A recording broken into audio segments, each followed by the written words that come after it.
नमस्कार. सिकंदर शेख हा महाराष्ट्र केसरी रुस्तम हिंद असलेला पैलवान, महाराष्ट्राचा स्वाभिमान, महाराष्ट्राचा अभिमान. हा सिकंदर शेख आणि मी एका गल्लीत एका गावात राहिलेलो आहोत. त्याच्या पूर्ण कुटुंबाला मी स्वतः व्यक्तिशः ओळखतो. पूर्ण मोहोळ तालुका, सोलापूर जिल्हा त्याच्या कुटुंबाला ओळखतो. हमाली करत आपल्या मुलाला जागतिक दर्जाचा पैलवान बनवलेलं त्याचे वडील आणि आज या महाराष्ट्राचा अभिमान असलेल्या सिकंदर शेखला शस्त्रास्त्र तस्करी प्रकरणात पंजाबच्या पोलिसांनी अटक केली. मुळातच हा विषय संपूर्णपणे संशयास्पद आहे.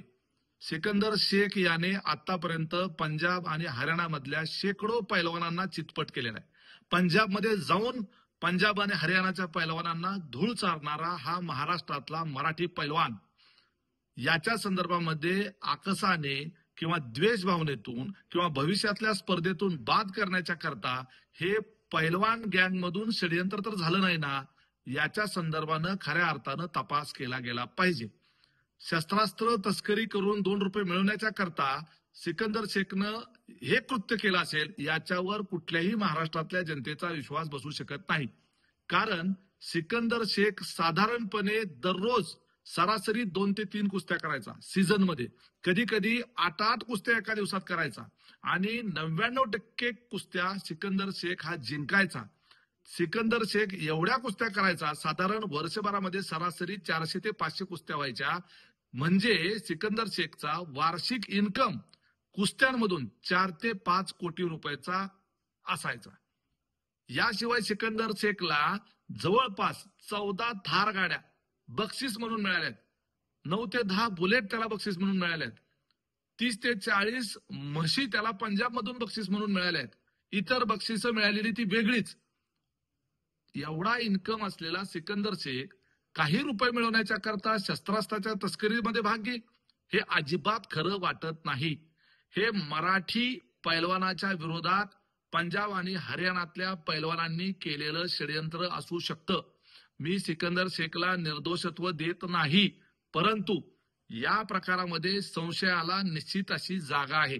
आम्ही सिकंदर शेख यांच्या वडिलांच्या बरोबर चर्चा केली, त्याच्या मित्रांबरोबर चर्चा केली. एवढंच काय, आम्हाला तो लहानपणापासून माहित आहे. त्यामुळे सिकंदर शेखचं कॅरेक्टरच्या बाबतीमध्ये आम्हा सर्वांना त्या संदर्भात माहिती आहे, कारण आम्ही त्याचे शेजारी आहोत, आम्ही त्याच्या गावकरी आहोत. सिकंदर शेख आता या सीझनमध्ये पंजाबमध्ये ज्या खोलीमध्ये भाड्यानं राहत होता, तिथं त्याच्याबरोबर आणखी 2-3 जण राहत होते. सीझन संपल्यानंतर सिकंदर शेख हा महाराष्ट्राकडे निघाला असताना त्याचे ते सोबतचे भाडे करून राहणारे जे मित्र खोलीतले होते ते देखील निघाले होते. त्या मित्रांनी सिकंदर शेखला सांगितलं की आमचं एक पार्सल घरी राहिलंय, तेवढं ते उचल आणि एक ठिकाणी नेऊन पोच कर.